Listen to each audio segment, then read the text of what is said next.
Good morning, everybody. And first, I'd like to thank our gracious host for inviting me to come here to this prestigious gathering. And I'm here to share with you some of the things that we have learned over the last 43 years doing technology licensing at Stanford University.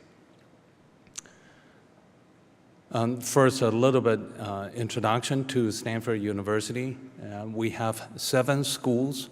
There are business, education, humanities and sciences, earth sciences, engineering, law, and medicine. We have relatively small school and a small campus. Faculty size is less than 2,000 faculty members.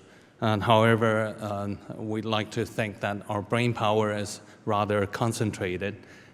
We have received up to now 29 Nobel Prizes over the years. And because we're relatively a young university compared to our counterparts in the East Coast of the US, we did not even start receiving Nobel Prizes until 1950s. So we started quite late.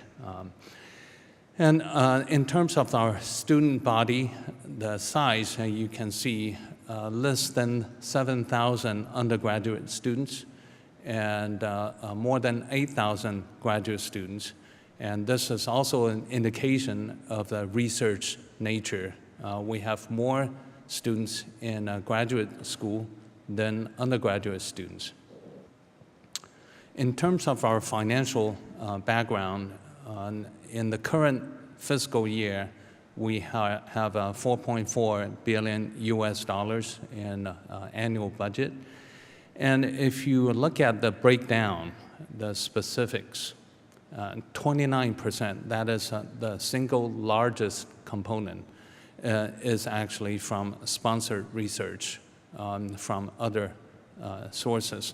And within that segment, the vast majority, that is 84% of that component, comes from the federal government research funding. And this is very significant, and it's also another indication of Stanford's focus on research. And 21% of our budget comes from our endowment earnings.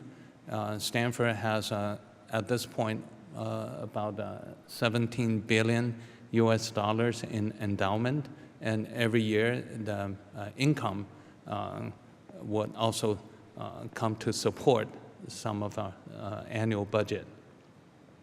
Only 17% of our annual budget comes from tuition, so we rely relatively a small percentage from tuition, and another 14% from our hospital operation, which is running a profit.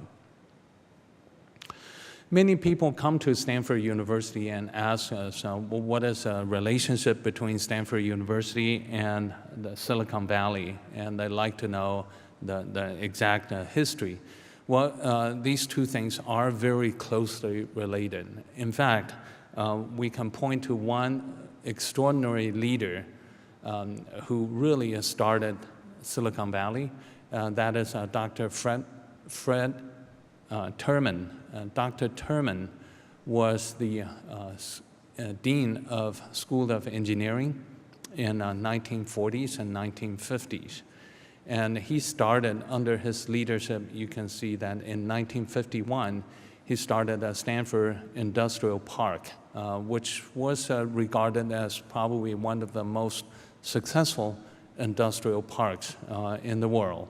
And certainly, he also recognized more than just the physical buildings in such an industrial park. We also needed leaders who can actually bridge the gap between the industry and academia. And therefore, he started hiring faculty members with industry experience and also with a very strong industry ties.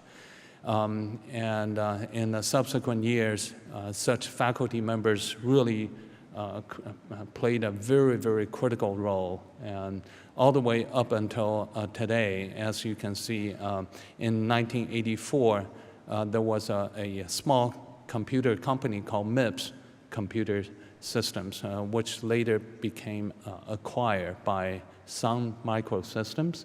And MIPS was actually founded by Professor John Hennessy in 1984. Of course, Professor John Hennessy later became the president of Stanford University. He is currently our president and has been there for about 12, 13 years. So the connections between Stanford people, Stanford technologies, and Silicon Valley is very, very tight. And I have also highlighted in green color the few example technologies that came out of Stanford University. And for example, in 1974, there was a very important invention invented by Professor Stanley Cohen and Professor Herb Boyer. Professor Cohen was at Stanford University, and Professor Boyer was at University of California, San Francisco campus. And between the two of them, they invented this technology called recombinant DNA, which later on became the foundation of a new industry called biotechnology industry. And this particular technology was later licensed by our office to more than 400 companies